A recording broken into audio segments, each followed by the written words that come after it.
नमस्कार मित्रांनो, सर्वप्रथम आपल्याला दसऱ्याच्या खूप खूप हार्दिक शुभेच्छा। मी शैलेश सोमनाथ महाजन आपल्या महाजन चलते चलते या यूट्यूब चॅनलमध्ये आपले सर्वांचे स्वागत करतो। आपल्या महाजन चलते चलते या चॅनलद्वारे मी आपल्याला नेहमीच चांगले, नवीन आणि वेगळे असे विचार देण्याचा प्रयत्न करीत असतो। आपल्या या चॅनलला भरभरून प्रतिसाद देत आहात त्याबद्दल आपले खूप खूप आभार। आपण हे चॅनल लाईक केले नसेल, सबस्क्राईब केले नसेल, शेअर केले नसेल तर मी आपल्याला मनपूर्वक विनंती करतो की सर्वप्रथम हे चॅनल आपण लाईक करा, शेअर करा, सबस्क्राईब करा आणि हो, हा व्हिडिओ शेवटपर्यंत पहा। आपल्या हिंदू संस्कृतीप्रमाणे आपण नेहमी आपल्या रूढी, परंपरा, सण, उत्सव साजरे करत असतो। या रूढी, परंपरा, सण आणि उत्सव या शब्दांचे विविध अर्थ आहेत। मागच्या पिढीकडून पुढच्या पिढीकडे निरंतर चांगले संस्कार जे निसर्ग नियमाला धरून आहेत, जे पृथ्वीचे नंदनवनात रूपांतर करीत आहेत, परमेश्वरास स्मरून आहेत, असे जे संस्कार केले जातात आणि जे संस्कार पिढ्यानपिढ्या एका पिढीकडून दुसऱ्या पिढीकडे घडत जातात, ह्या घडत जाणाऱ्या संस्कारास आपण रूढी, परंपरा असे म्हणू शकतो। असे संस्कार जे आपण स्वतःवरती, इतरांवरती, समाजावरती, गावावरती, देशावरती, मानवजातीवरती आणि पृथ्वीच्या किंवा निसर्गाच्या रक्षणासाठी करतो आणि करून घेतो आणि त्यासाठी लागणारे सर्व धार्मिक विधी करतो। याला आपण आपल्या परीने सण साजरे करतो असे म्हणू शकतो। असे सण आपण नित्यनियमाने दररोज साजरे करायला पाहिजे। या रूढी, सण, परंपरा आपण एकत्र येऊन जेव्हा साजरे करतो तेव्हा आपण त्याला उत्सव म्हणाव्यास हरकत नाही। पण हल्लीच्या बदलत्या काळानुसार आपले सर्व धार्मिक विधी, रूढी, परंपरा, सण, उत्सव याला आपण सर्वांनी त्याला फक्त इव्हेंटचे स्वरूप दिले आहे। असं पण हे बदलत्या काळातील उत्सव म्हणजेच सण साजरे करताना हे आपण का साजरे करतो इतके तरी आपल्याला माहिती असावे, म्हणून हा व्हिडिओ जरा मोठा असला तरी हा आपण शेवटपर्यंत पहा।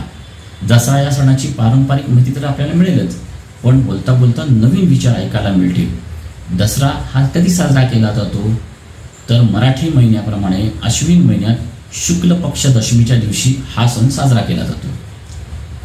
याला काही ठिकाणी दसरा, काही ठिकाणी दशहरा असे म्हणतात, तर काही ठिकाणी याला विजयादशमी असे म्हणतात। नवरात्रीच्या 9 दिवसानंतर 10व्या दिवशी हा सण साजरा करता जातो, म्हणून याला दशहरा किंवा विजयादशमी असे म्हणतात। तसेच दसरा हा शब्द दस 10 शिगा असलेला आणि हारा म्हणजे हारलेला अशा या हिंदी शब्दांपासून बनला आहे असे वाटते। दसऱ्याच्या दिवशी म्हणजे ज्या दिवशी 10 डोक्याच्या दशग्रंथी दृष्ट रावणाला भगवान श्री प्रभू रामचंद्रांनी त्याचा वध केला, वैतावर चांगल्याचा विजय झाला, म्हणून हा दिवस उत्सव स्वरूपात साजरा केला जातो। भारतात काही काही ठिकाणी रावणाची प्रतिमा दहन करून हा सण साजरा केला जातो। तसेच या दिवशी दुर्गा देवीने देवी चंडिकेचे रूप घेऊन महिषासुराचा वध केला आणि धर्माचे रक्षण केले, म्हणून याला सांस्कृतिकदृष्ट्या महत्त्व आहे। प्रभू श्री रामचंद्रांनी दुष्ट रावणाचा वध केला किंवा देवी चंडिकेने महिषासुराचा जसा वध केला हा एक वेगळा विषय झाला, परंतु अतिशय महत्त्वाचा मुद्दा आज मी आपल्याकडे मांडत आहे, तो नीट समजून घ्या। म्हणूनच तर हा व्हिडिओ शेवटपर्यंत पहा। आपल्यात काही दुष्ट प्रवृत्ती लपल्या आहेत, थोड्या प्रमाणात महिषासूर राक्षस जगलाय म्हणा ना, त्याचा वध कोण करणार? परत प्रश्न विचारतो, आपल्या प्रत्येकाच्या आत काही दुष्ट प्रवृत्ती लपल्या आहेत, त्याचा वध कोण करणार? कोण नाही हो, आपल्याला करायचा आहे तो वध। त्यासाठी आपल्याला हिंदू संस्कृतीमध्ये विविध साधना आहेत, योग साधना, जप, ध्यानधारणा, तसेच नित्य देवपूजा, देवदेवस्की, सकाळ संध्याकाळ दिवाबत्ती करणे, विविध मंत्रे, श्लोक, धार्मिक विधी, होम हवन, उपास तापास, पोथ्या पुराणे, ग्रंथ याचे नित्य पाठपठण करणे। अरे हो, ग्रंथाचे नुसते पठण नव्हे, ग्रंथ हे आचरणात आणण्याचे विषय आहेत. असो, असे अनेक मार्ग आपल्यातील दुष्ट प्रवृत्ती नष्ट करण्यासाठी आहेत. आपल्यातील खलनायक संपवून आपल्यातील नायक जागा करण्याचे हे सर्व मार्ग आहेत. हे सर्व मार्ग समजून न घेता आपण जर नुसतेच सण उत्सव सोबत साजरे केले, मग त्याचे रूपांतर मोठमोठ्या इव्हेंटमध्ये झाले तर काय, नाही का? आपल्या हिंदू सणातील धर्मात मार्ग विविध असतील, पण ध्येय एकच आहे. आणि हे ध्येय आपण समजून घेऊन जर आचरणात आणण्याचा प्रयत्न केला की आपोआप आपल्यातील दुष्ट प्रवृत्ती नष्ट व्हावयास सुरुवात होते आणि हळूहळू आपल्यातील दुष्ट प्रवृत्तीचा नाश होतो. याची सुरुवात आपण जर या दसऱ्याच्या शुभमुहूर्तावर केली नाही तर काय उपयोग? दसरा हा 3.5 मुहूर्तांपैकी एक महत्त्वाचा सण आहे. या सणाला सोने खरेदी करतात. परत प्रश्न येतो, बाहेरील सोन्यापेक्षा आपल्या आतील सोन्यासारख्या मनाचे काय? यामुळे आपल्या आयुष्यात अशा अनेक प्रकारचे दसरे आले काय आणि गेले काय? पण खऱ्या अर्थाने आपण स्वतःला आणि दुसऱ्याला दसऱ्याच्या हार्दिक शुभेच्छा असे म्हणू शकतो का? असे वेगळे विचार ऐकण्यासाठी हा व्हिडिओ आपण शेवटपर्यंत पहा.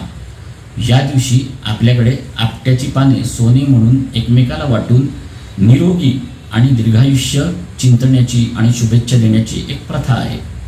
आयुर्वेदामध्ये आपट्याच्या पानाला खूप महत्त्व आहे असे म्हणतात. पांडवांनी याच दिवशी आपली शस्त्र शमीच्या झाडावर ठेवले म्हणून शमीच्या झाडाला महत्त्व आहे. आणि हो, अजूनही अतिशय महत्त्वाचा मुद्दा, याच दिवशी शस्त्रपूजा केली. शस्त्र म्हणजे अवजारे, हत्यारे, आयुधे ह्याची पूजा केली जाते. पारंपरिक विचार केला तर कोणत्याही गोष्टीची देखभाल करण्यासाठी म्हणजेच मेंटेनन्स करण्यासाठी, सर्व्हिसिंग करण्यासाठी आधुनिक असे सर्व्हिसिंग स्टेशन्स नव्हती. त्यामुळे गावागावातील मंडळी दसऱ्याच्या आधीपासून आपल्याकडील सर्व शस्त्रे, अवजारे, आयुधे, हत्यारे म्हणजेच देखभाल करायला, सर्व्हिसिंग करायला सुरुवात करत आणि या दसऱ्याच्या मुहूर्तावर घराघरामध्ये त्याची मांडणी करून त्याची पूजा करीत. थोडक्यात काय तर आपली शस्त्रे वापरण्याजोगी झाली आहेत का हे तपासून बघत. आता काळ बदलला हो. आपल्या हिंदूंकडे कपडे वाळत घालण्याची काठी सुद्धा नाही हो घरामध्ये. तर शस्त्रे हा प्रकारच खूप दूर राहिला. कारण याला आपला गाफीलपणा आणि हिंदूंची फक्त इव्हेंट मोठेपणाने साजरे करण्याची सवय, त्यामुळे आपण दसऱ्याला शस्त्रपूजन कसे करणार आणि हिंदू धर्माचे रक्षण कसे करणार, आपल्या आया बहिणींचे रक्षण कसे करणार? म्हणून आपण या दिवशी हिंदूंनी आपल्या आया बहिणींचे रक्षण करण्यासाठी, देशाचे रक्षण करण्यासाठी धर्मशास्त्रानुसार शस्त्रपूजन हे केलेच पाहिजे असे आपल्याला वाटत नाही का? आपल्याला काय वाटते हे कॉमेंट्स बॉक्समध्ये नक्की सांगा. पुन्हा एकदा आपल्याला दसऱ्याच्या खूप खूप शुभेच्छा देतो आणि इथेच थांबतो. आणि लवकरच अशा चांगल्या आणि वेगवेगळ्या विचारांचे व्हिडिओ मी आपल्या पुढे घेऊन येणार आहे. आपण माझे चॅनल पाहत राहा. महाजन चलते चलते. जय श्रीराम, जय जय श्रीराम, जय श्रीराम, जय जय श्रीराम.